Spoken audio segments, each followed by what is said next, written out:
우리 같이 할 멜리데에 복음이 상륙하다. 아멘. 멜리데라는 섬은 지금의 지명은 몰타입니다. 몰타.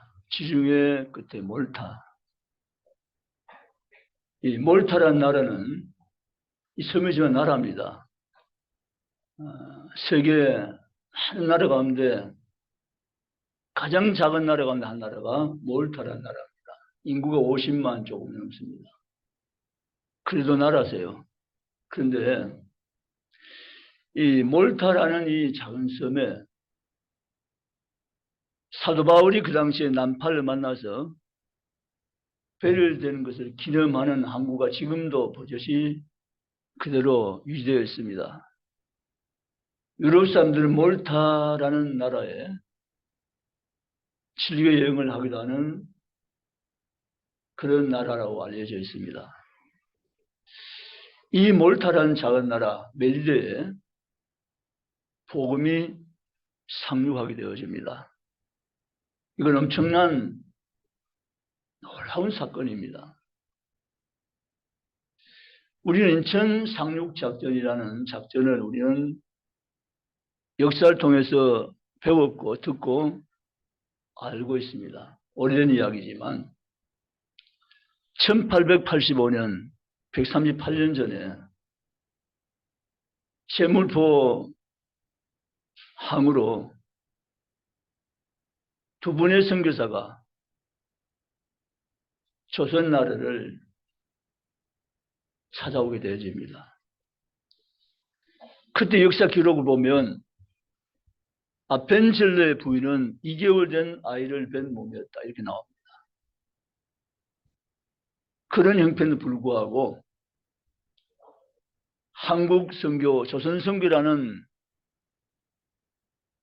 하나님 주신 사명을 받들고 그들 마침내 조선 땅에 들어오게 되어집니다.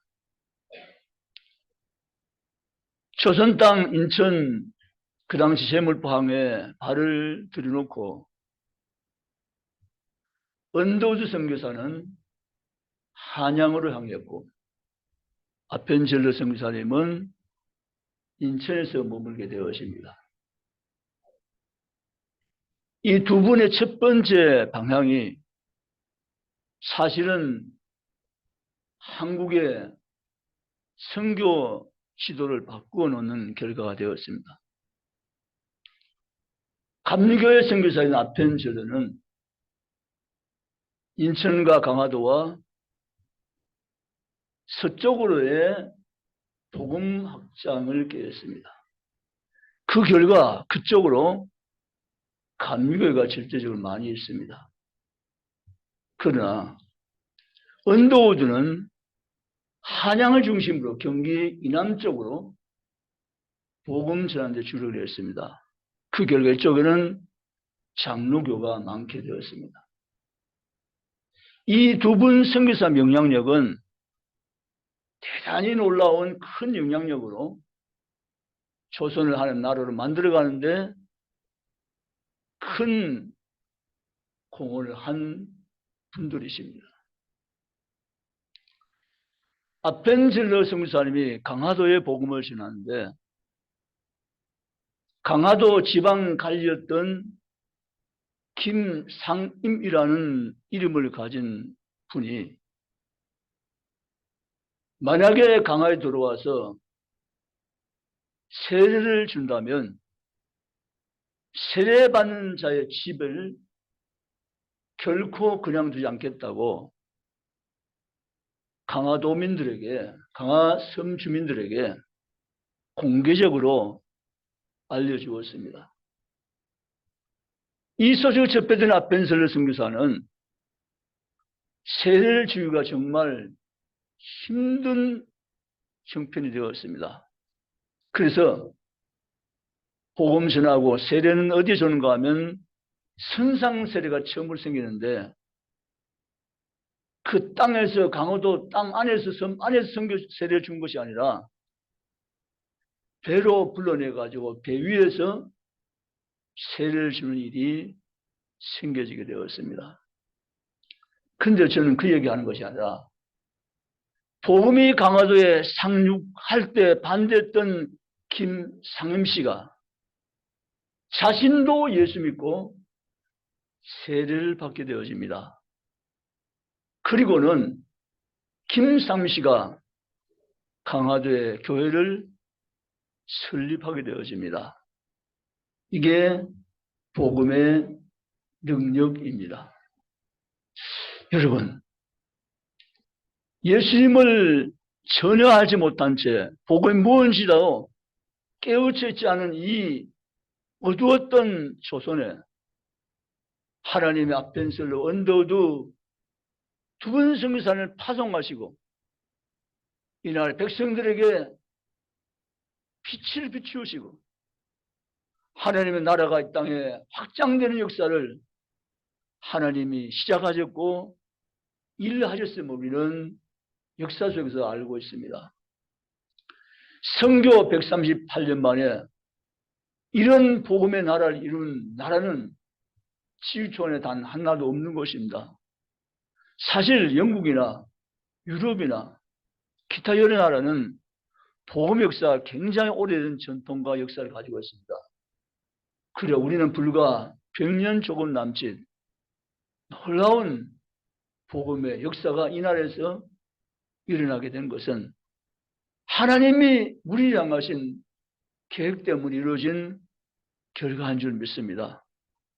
여러분은 어떻게 생각하는지 모르지만 하나님은 정말로 다른 나라를 안 사랑한다는 것이 아니라 이 나라를, 이 백성을 하나님은 너무너무 사랑하여 주신다는 사실을 우리는 결코 잊어보지 말며 생각하며 기억하며 감사하며 주님께 나갈 수 있기를 주님의 이름으로 부탁합니다. 여러분, 성교사에 들어와서 세운 것은 크게 세 가지였습니다. 첫째는 교회를 세웠습니다. 교회 없는 이 조선 땅에 교회를 세우기 시작했습니다. 교회가 뭔지도 모르는 그때 성교사들은 이 땅의 예배 공동체인 교회를 개척하며 세워가기를 시작했습니다. 그래서 이 땅에 하나님의 예배처인 교회가 역사 속에 등장하고 세워지게 된 출발이 거기 있는 것입니다. 두 번째, 그들은 학교를 세웠습니다. 학교를 세웠습니다. 감리교는 배제학당을 세웠습니다. 장로교는 연세대학을 세웠습니다. 학교를 세웠습니다. 그리고 세 번째는 병원을 세웠습니다. 일 선교사의 역할은 그냥 단순히 종교적인 복음만 전하는 것이 아니라 이 대한민국을 새롭게 하는데 교육과 의료부문과 많은 영향력을 가진 사회 변화를 그들이 이 땅에 가져왔고 그것을 실행해서 이 땅을 새로운 나라로 바꾸는데 귀한 역할을 했던 것을 우리는 결코 잊어버려서는 안 된다는 것입니다. 우리가 지금 한국 근대사를 보면 많이 잘못되었어요. 물론 교과서적인 의미에서 보면 될 수도 있고 더할 수도 있지만 해도 너무한다는 거죠. 한국 근대사 역사는 정말 많이도 왜곡되어 있는 부분이 많고 잘못된 부분이 많고 빠져있는 부분이 많다는 거죠. 정말 교육 분야에 한국 역사에 대해 바르게 아는 지식을 가진 양심 가진 그런 교육학자들이 이 땅에 많이 세워져 가지고 한국 역사를 사실 그대로 제대로 역사를 세우가 함을 우리는 기대하는 것입니다. 아멘. 그래서 우리는 이 대한민국의 근현대사에 어떻게 세워진가 정확히 알 필요가 있고 하나님이 이 조선 땅을 어떻게 하나님 바꾸셨고 세우시는가를 우리가 정확히 역사 속에 기억할 필요가 있다는 사실입니다.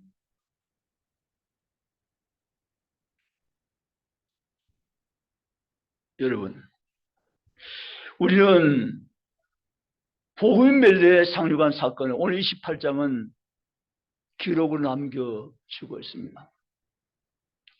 사실 바울은 자신이 멜레에서 몰타섬에 갈 계획은 없었습니다. 그저 로마로 가려 하는데 풍랑을 만나서 배가 더 이상 갈 수 없는 지경에 몰리게 되고, 바울이 하나님께 기도했을 때 하나님 바울에게 두려워 말라, 내가 가시사 앞에 서야 하겠다고 말씀하셨기에 바울은 이런 풍랑 가운데서 하나님은 나를 가시사 앞에 로마로 보내실 것을 그는 확신할 수가 있었습니다.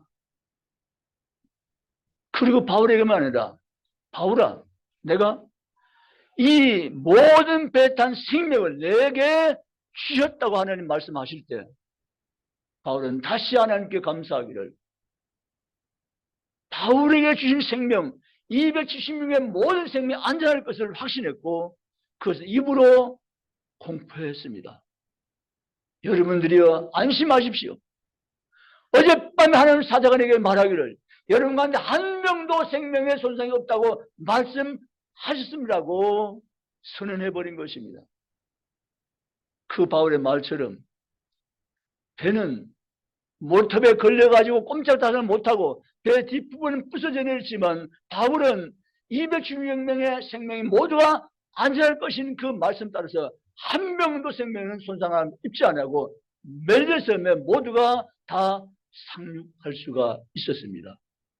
여러분, 28장 1절에 이렇게 기록합니다. 우리가 구조된 후에 안즉 그 섬은 멜리데라 하였더라.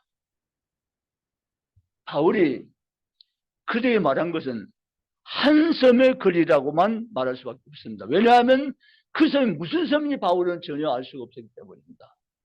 그런데 구조된 후에 안즉 이 섬이 바로 멜레 섬이었더라.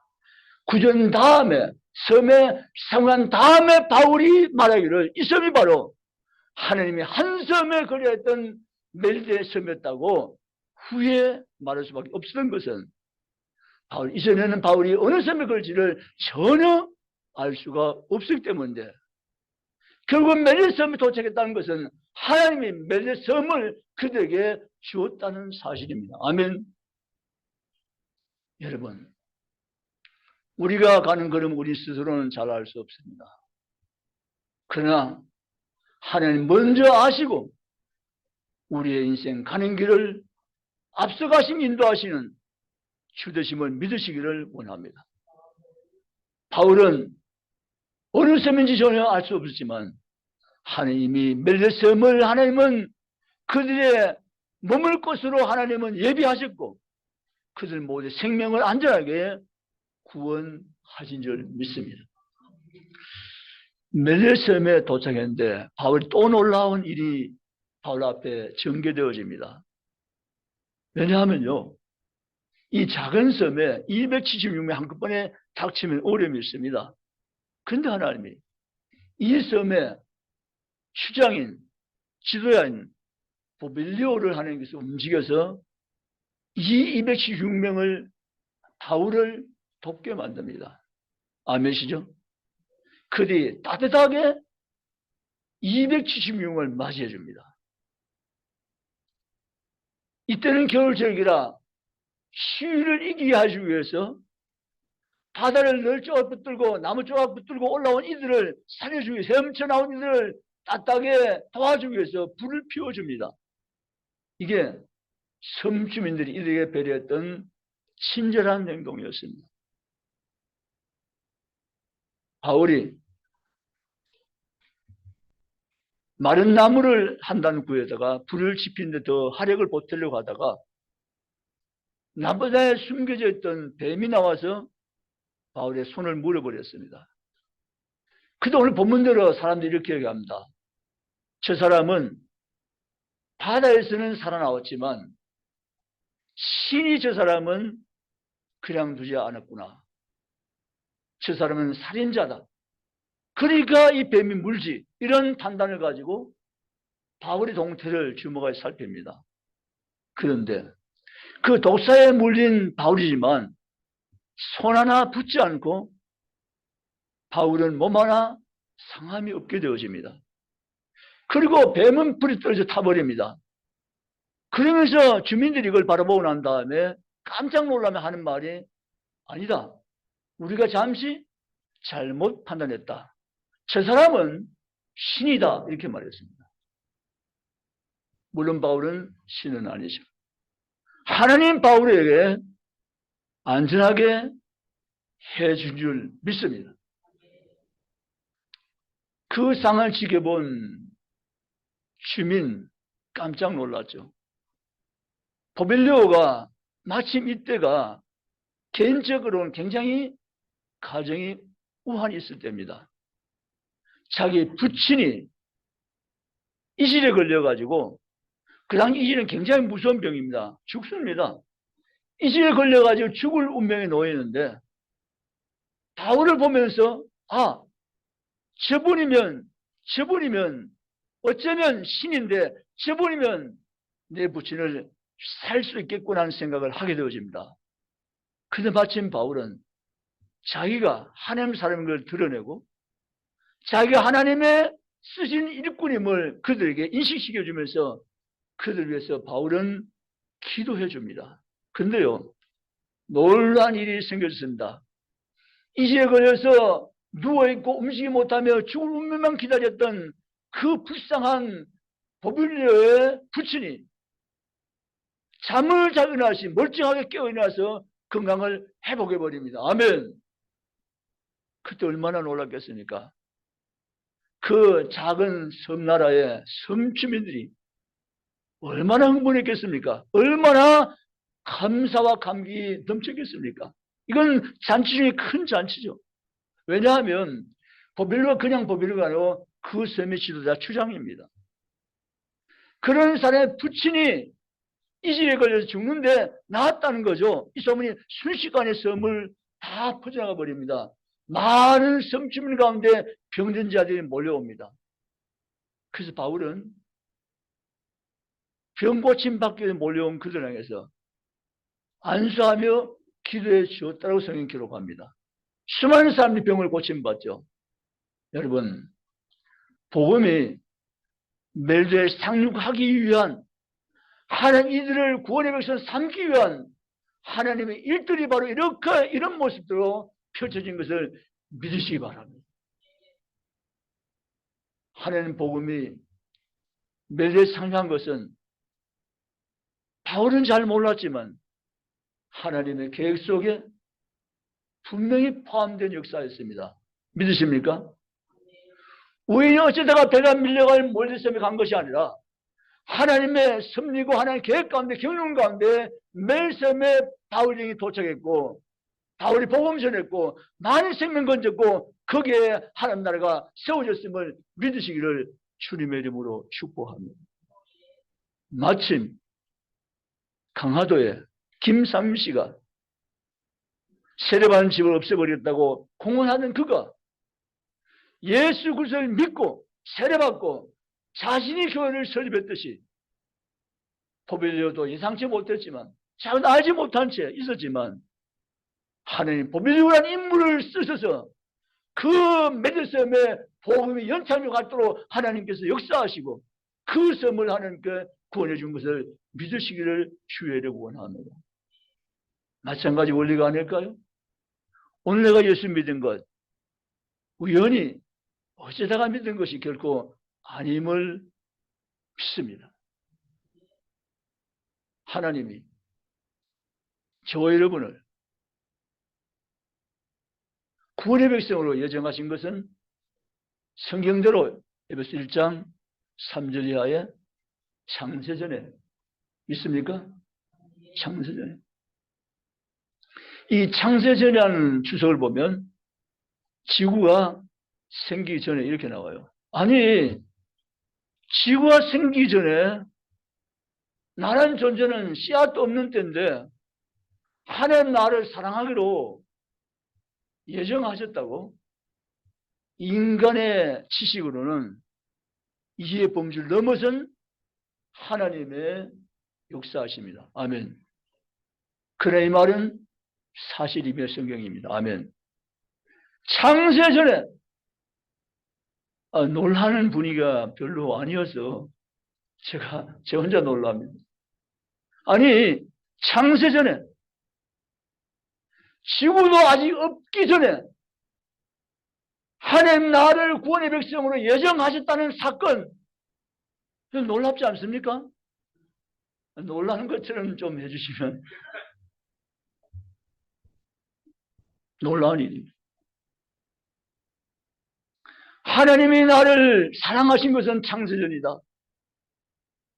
나를 하나님의 자녀로 구원받도록 예정하신 것은 창세전에 에베소 1장 말씀대로 창세전에 나를 예정하시고 구원의 백성으로 하나님 사랑받는 대로 나를 계획하시고 나를 이 땅에 태어나게 하실 그때 날 하나님께서 맞추어서 주의 백성으로 나를 인치했다는 사실을 성경대로 믿으시기를 주님의 이름으로 축원합니다.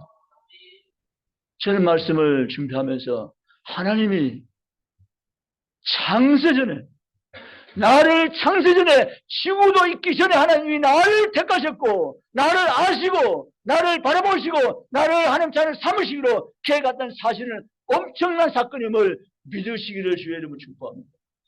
아멘.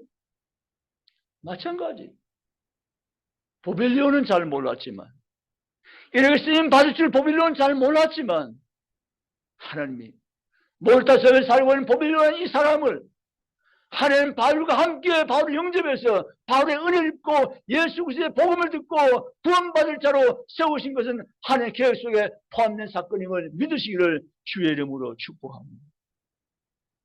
지금 멜리데섬 몰타섬 주민이 10% 빼고는 다 신앙을 가지고 있다는 통계가 나와 있어요.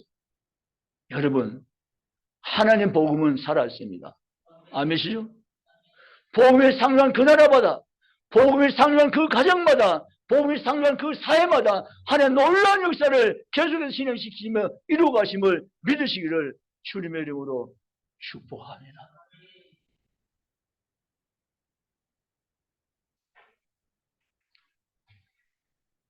인천에 가면 인천 상륙작전을 기념하는 기념비가 세워져 있잖아요. 그런데 인천 상륙작전 할 때 우리나라 배경을 보면 이렇습니다. 지도를 보면요. 서쪽으로는 저 제주도 빼고 섬까지 다 묶였습니다.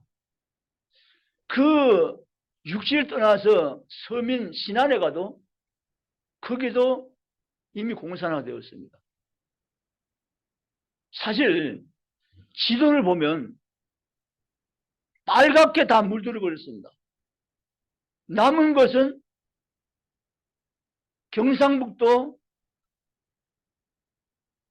다부전투로 가는 칠곡 그 강 중심으로 포항도 먹혔고 포항이 먹힌 다음에 밑쪽으로 하고 일부 지역만 겨우 남아 있었습니다. 이건 뭔가 하면 조금만 더 저들의 기회가 주어졌다면 완전히 남한은 먹혔다는 거예요. 저도 이 설교 준비하면서 인천 상륙작전에 대해서 이렇게 많이 살펴봤는데요. 저는 놀랐어요. 저는 그 지도를 처음 봤거든요, 이번에요. 외관 7복 다부지역 때문에 그쪽하고 쭉 내려가면서 일부만 남아있고 포항도 먹혔고 다 먹혔어요. 다 빨간색이에요.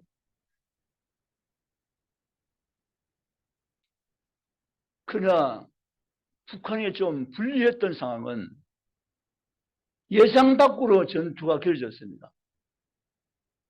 순식간에 다 먹을 것이라고 자신이 해서 내려왔거든요. 그런데 생각보다는 전투가 쉽지 않고 시길이 걸린 것 때문에 그들은 초조해졌습니다. 유엔은 유엔 연합군을 조직합니다. 그리고 유엔 연합국 사령관에 메가더가 임명됩니다. 메가더는 전투에 능한 사람으로 알려져 있습니다. 옛날에 우리 성경 다윗처럼 말이죠. 그 메가드가 인천 상륙작전을 하면서 안개작전을, 일명 안개작전을 펼쳤습니다. 뭔가 하면 인천으로 상륙한다는 정보가 소련의 중공에 북한에 들어가면 상당히 어려운 문제가 생길 것을 메가드는 계산 넣고 여러 다른 지역을 합동해가지고 상륙하는 것처럼 위장을 한 것이죠. 실제 계획은 이미 인천으로 정해져 있었는데 말이죠. 그래서 메가드 원수는 인천 상장을 시행하고 북한에서 남하로 보낸 군수 물품을 끊을 수 있는 그 탱크와 모든 것을 밀어내지 못하게 하는 방어선을 치기 위해서 인천을 상륙해서 전쟁을 다시 반격한 것이죠. 그것은 유효했습니다. 성공했습니다. 북한에서 물자를 내려보낼 통로가 없어져 버렸습니다. 길이 있어 내려오는데요. 그 다시 다부전도에서 막아낸 그 힘과 함께 인천 상륙작전의 힘과 함께 유엔 연합군의 힘과 함께 모아서 회복해 나가기 시작하는데 압록강 밑에까지 밀고 올라갔던 것입니다. 여러분, 우리 욕심은 그때 거기에 큰 포탄 하나 떨어졌으면 북한까지 지금 자유나라가 됐을 텐데 트루먼 대통령이 그걸 허락을 안 했어요. 여기에 큰 대포 하나 터뜨리면 전쟁 끝인데 동국의 허락이 떨어지지 아니해서 결국은 압록강까지 올라갔다가 큰 포탄이 떨어지는 것을 미국에서 용인하지 않는 까닭에, 물론 지금 그 당시에 미국은 중공군과 러시아군에 합류한 이 전쟁을 싫어했거든요. 북한에 밀어내는 좋은데 그걸 가지고 망설이고 결제하지 못하다가 결국 밀어 내려와서 지금 휴전선이 지어진 거죠. 자, 여기서 제가 숨은 비하 한 가지가 있는데요.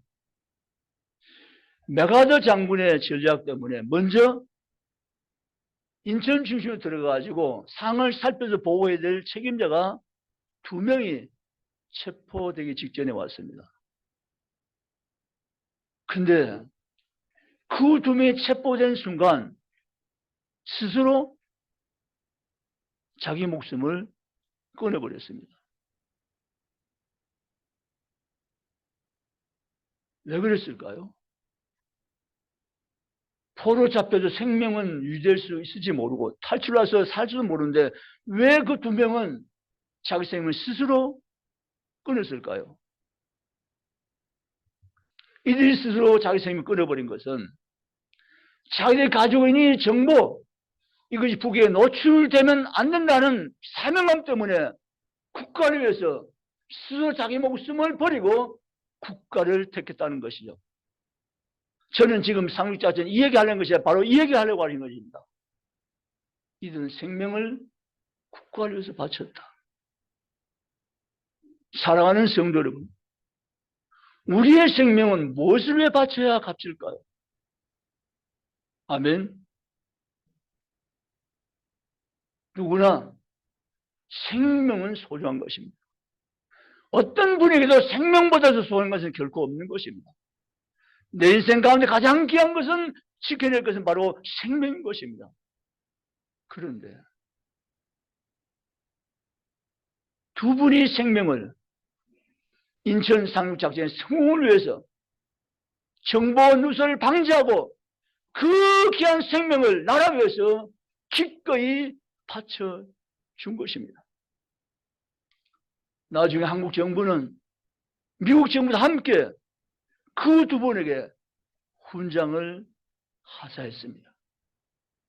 사랑하는 성도들, 우리도 나라 위해서 목숨 바쳐주지만 우리는 또 다른 나라, 하나님 나라가 우리의 나라임을 믿으십니까?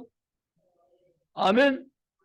우린 그 나라 위해서 인생을 다 바쳐 충성을 살다가 그 나라에 들어갈 것임을 믿으시기를 주님의 이름으로 축복합니다.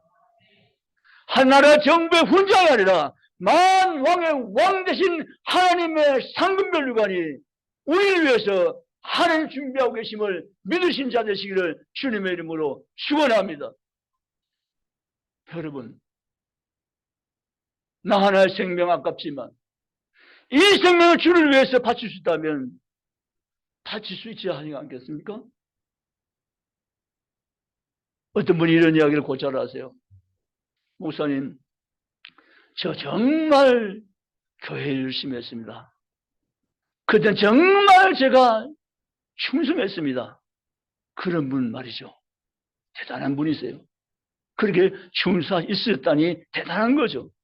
그러나 더 중요한 것은 지금도 충성하고 있습니다. 이게 중요한 줄 믿습니다. 아멘. 과거에 충성해서 좋은 것입니다. 귀한 것입니다. 본받아야 될 일입니다. 그래도 불구하고 지금 충성하고 있습니다. 이것이 더 중요한 줄 믿습니다. 아멘. 우리는 충성하다가 주님 품에 안게 될 하나님의 사람들 줄 믿으시기를 주님의 이름으로 축복합니다. 세상이 어려워서 지금 믿는다고 하지만 정말 제대로 믿는 사람이 얼마나 될까 염려해 보기도 합니다. 그때 하나님은 이런 음성 우리에게 들려주십니다. 지금도 믿음 지키는 의인 7,000명이 그 땅에 있느니라. 아멘. 그렇습니다.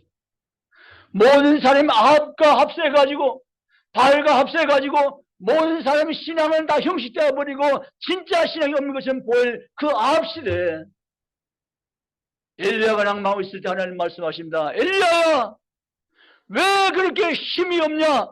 왜 그렇게 늘뜨리고 있냐? 이 땅에는 아직까지 의인 7천이 남아 있느냐. 아멘. 여러분, 대한민국이 지금 이런 공처럼 그 말을 할 수 있지만 교회가 지금 많이 힘을 잃었다고 우리는 보고 있지만 이 땅에 정말 예수 제대로 믿고 있는 사람이 얼마나 되냐고 염려하고 있지만 하나님 우리가 말씀하십니다. 이 땅에 의인 7,000명이 있느니라. 아멘. 사랑하는 여러분, 의인 7,000 속에 우리가 포함되어야 하지 않겠습니까? 하나님, 이 어두운 땅에 의인 7,000명이 있을 텐데 그 의인 7,000 속에 내가 포함되게 하시옵소서. 내 삶의 가치가 뭔지, 목적이 뭔지, 내 가는 길이 어떤 방향인지를 제대로 알게 하시고 예수를 믿게 하시옵소서. 그런 성도가 되시기를 주님의 이름으로 축원합니다.